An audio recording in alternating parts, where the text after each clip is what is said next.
In today's video, we're going to break down the most common symptoms of a bad oxygen sensor, what it actually does, and how it can affect the way your car runs. Let's start with the basics.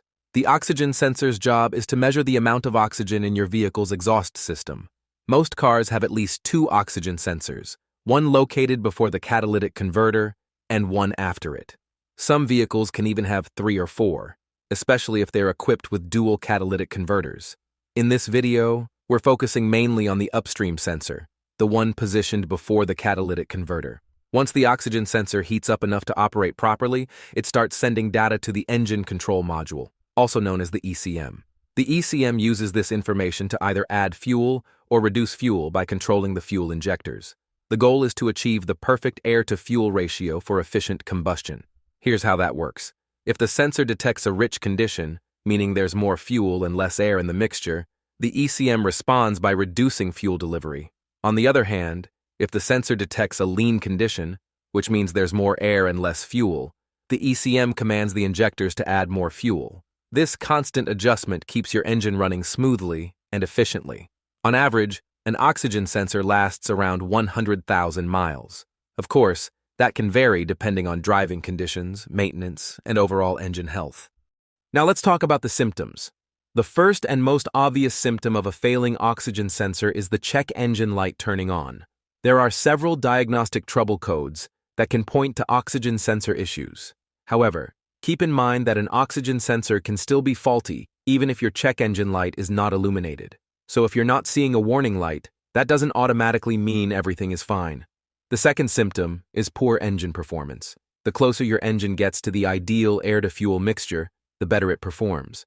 But if the oxygen sensor is sending inaccurate readings, whether falsely indicating a rich or lean condition, the ECM will try to correct a problem that doesn't actually exist. That throws off the air-to-fuel ratio and can cause your vehicle to feel sluggish, unresponsive, or lacking power when you accelerate. This leads us to the third symptom, a rough idle. If the ECM is receiving incorrect oxygen data, combustion efficiency suffers. When the air-to-fuel ratio is off, the fuel doesn't burn as cleanly or as consistently as it should. As a result, you may notice your car shaking or vibrating when it's parked or sitting at a red light. That uneven idle is often a sign that something isn't right with the fuel mixture. The fourth symptom is poor gas mileage. Because the oxygen sensor plays such a major role in fuel control, a faulty signal can seriously affect how much fuel your engine consumes. For example, if the sensor falsely reports a lean condition, meaning more air and less fuel, the ECM will add extra fuel to compensate. That additional fuel isn't actually needed, but the system doesn't know that. Over time, this leads to increased fuel consumption and more frequent trips to the gas station. And that brings us to the fifth symptom, failing an emissions test. When too much fuel enters the combustion chamber, not all of it gets burned properly. The excess fuel passes through the exhaust system and into the catalytic converter. While the catalytic converter is designed to reduce harmful emissions, it has limits. It's not built to handle an excessive amount of unburned fuel on a constant basis. If it becomes overwhelmed, your vehicle may fail an emissions inspection due to higher than normal pollutant levels coming out of the tailpipe. Now here's a quick diagnostic tip you can try. If you suspect your oxygen sensor might be bad, you can temporarily unplug the sensor's electrical connector. Doing this forces the vehicle to operate in what's called open loop mode. In open loop, the ECM no longer relies on oxygen sensor feedback.